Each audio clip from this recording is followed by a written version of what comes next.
قصاص کا مطلب یہ ہے کہ ایک کے بدلے دوسرے کو مارا جائے۔ اب اگر یہ قتل کیسا تھا، اس قتل کے اندر اس نے ایسے دھاردھار ہتھیار سے، جس سے اگر حملہ کیا جائے تو انسان کے ٹکڑے ہو سکتے ہیں، انسان کی جان جا سکتی ہے، تو ایسے ہتھیار سے اس نے ارادتاً چاہتے ہوئے قتل کیا ہے، مارا ہے، تو ایسی صورت میں یہ قتل عمد قرار دیا جائے گا۔ اس نے جان بوجھ کر قتل کیا ہے، اس قتل کے بارے میں، اس قتل کے بدلے اس کو برابر قتل کیا جائے گا، یا نہیں تو خون بہا دیا جائے گا۔ خون بہا کیا مطلب؟ وہی فدیہ۔ تو یہ حکم ایسے ہی قتل کے ساتھ مخصوص ہے، سمجھ رہے ہیں آپ؟ لیکن ایک آدمی نے ارادے کے ساتھ قتل نہیں کیا، جیسے پچھلے بار میں نے بتایا، آدمی کی نیت تھی کسی دوسرے کو مارنے کی، اس نے نشانہ بنایا ہرن کو مارنے کے لیے، لیکن بیچ میں آدمی آ گیا اور آدمی مر گیا، سمجھ رہے؟ تو ایسی صورت میں اس آدمی کے بدلے اس کو نہیں مارا جائے گا۔ کیوں؟ اس کی نیت اسے قتل کرنے کی نہیں تھی، اس کی نیت تو جانور کو شکار کرنے کی تھی، درمیان میں یہ آدمی غلطی سے آ گیا تو اس کو قتل خطا کہتے ہیں، غلطی سے یہ مارا گیا، اس کے بدلے میں مارنے والے کو دوبارہ قتل نہیں کیا جائے گا۔ اللہ رب العزت نے ایسے ہی قتل کے اندر جس میں ارادتاً کسی کو قتل ہو رہا ہے، اللہ رب العزت نے بتایا کہ دیکھو اب آزاد کے بدلے آزاد مارا جائے گا، اور عورت کے بدلے عورت، مرد کے بدلے مرد مارے جائیں گے۔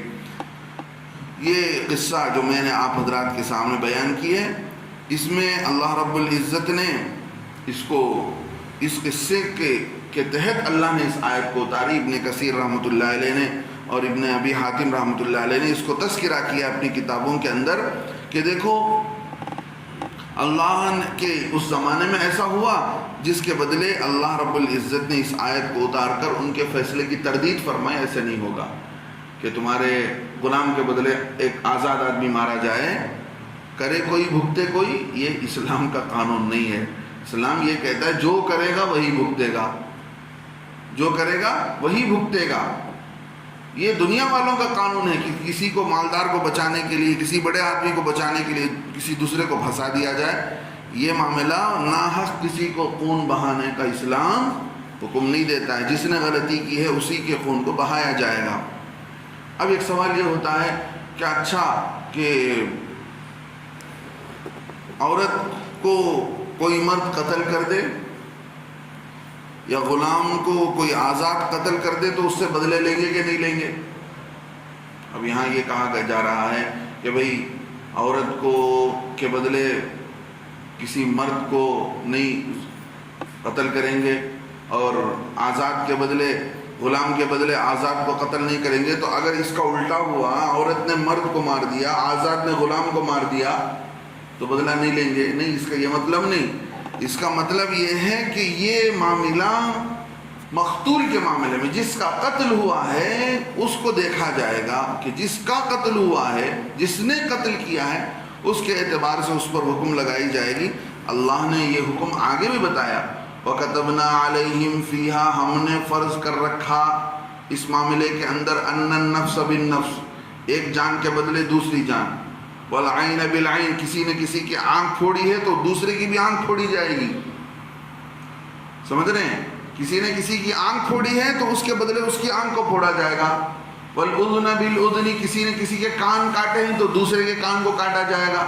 وَالسِّنَّ بِالسِّنِّ، کسی نے دوسرے کے دانت توڑے ہیں تو اس کے بھی دانت توڑے جائیں گے۔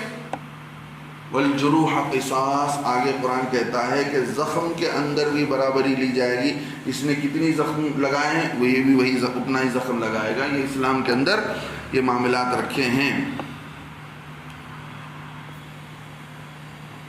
اگر دیکھیے ایک مسئلہ یہ ہے کہ اب جان بوجھ کر کسی کا قتل ہوا ہے، اب باپ کا قتل ہوا ہے، بچوں میں سے ایک نے اپنا حق معاف کر دیا، میں معاف کرتا ہوں، تو جیسے ہی اس نے معاف کیا تو ایسی صورت میں اس پر سے قصاص تو ہٹ گیا، یعنی اس بدلے میں اس کو قتل نہیں کیا جائے گا۔ اب جس نے معاف نہیں کیا ہے، دوسرے بھائی نے معاف نہیں کیا ہے، تو یہ ادھوری معافی ہوئی، یہ معافی مکمل نہیں ہوئی۔ تو بدلے میں اس کے جان کا جو بدلہ ہے وہ آدھا بدلہ اس بھائی کو دیا جائے گا، جیسے میں نے آگے بتایا۔ نصف خون بہا، نصف خون بہا کا مطلب یعنی 100 اونٹ دیے جاتے تھے اس زمانے میں۔ ایک جان کے بدلے اگر کسی کو اس کا خون بہا دینا پڑے گا، فدیہ دینا ہو، تو 100 اونٹ دیے جائیں گے، یا نہیں تو جو ہے 1000 دینار۔ 1000 دینار کا مطلب ہوتا ہے 1000 سورن۔ 1000 دینار کا مطلب 1000 اشرفی۔ دینار سونے کے پیسے ہوتے تھے، ہاں، تو اس زمانے کے دینار کے حساب سے آج سمجھا جائے گا تو 1000 سورن۔ یا اگر چاندی کا حساب لگایا جائے تو 10,000 درم۔ 10,000 درم، 10,000 چاندی کے پیسے۔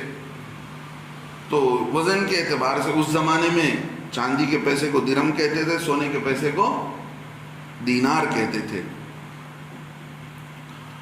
اب یہ معافی اگر مکمل طور پر نہیں ہوئی ہے، سارے بھائیوں نے مل کر معاف نہیں کیا ہے، تو یہ نامکمل معافی کے بدلے میں قصاص تو ساقط ہو جائے گا، لیکن مال کے کچھ شرائط ہیں، ان شرائط کو رکھ کر مال دیا جائے گا۔ چلیں سمجھ رہے ہیں؟ چلو معاف کر دیا گیا، لیکن اب معافی کا مطلب یہ ہے کہ بدلے میں خون بہا دینا پڑے گا۔ اب خون بہا کسی کو دیں گے، اب جو پیسے دیں گے تو کس کو دیں گے؟ اس کے لیے کچھ شرائط ہیں۔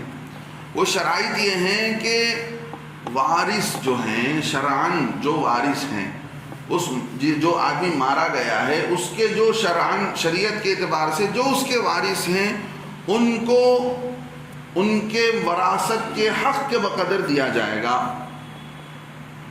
جو مارا گیا ہے اس کی ماں زندہ ہے تو اس کی ماں کو 6واں حصہ دیا جائے گا، بیوی کو اگر بچے ہیں تو 8واں حصہ دیا جائے گا، بچے نہیں ہیں تو بیوی کو جو ہے 4واں حصہ دیا جائے گا، اگر باپ ہے تو اس کے اعتبار، تو جس کو اللہ نے جتنا حصہ متعین کیا ہے وہ حصہ دیا جائے گا۔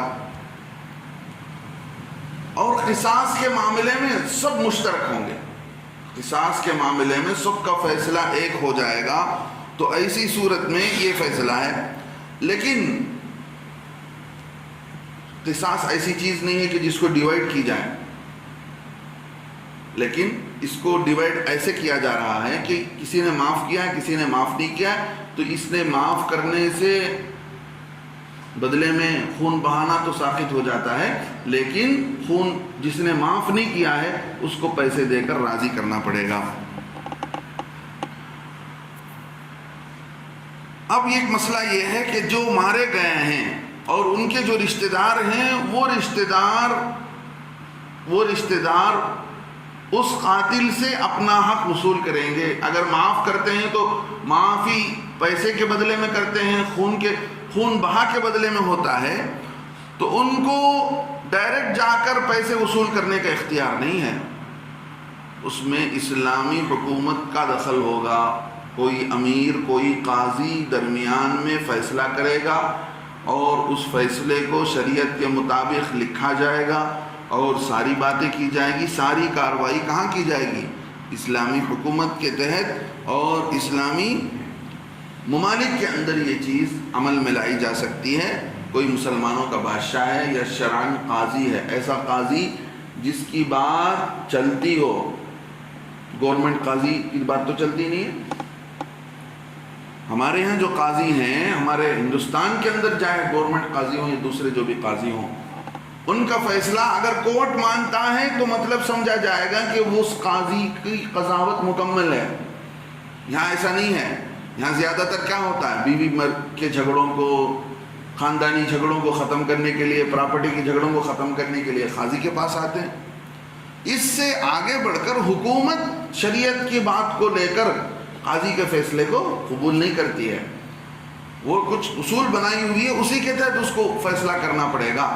لیکن چونکہ مسلمان حکومت کے فیصلے کو چھوڑ کر قاضی کے فیصلے کو اللہ اور اس کے رسول کا فیصلہ مان کر چلتے ہیں، اس لیے اس کی بات کو لوگ لے کر چلے جاتے ہیں، ورنہ قاعدہ قانون کے حساب سے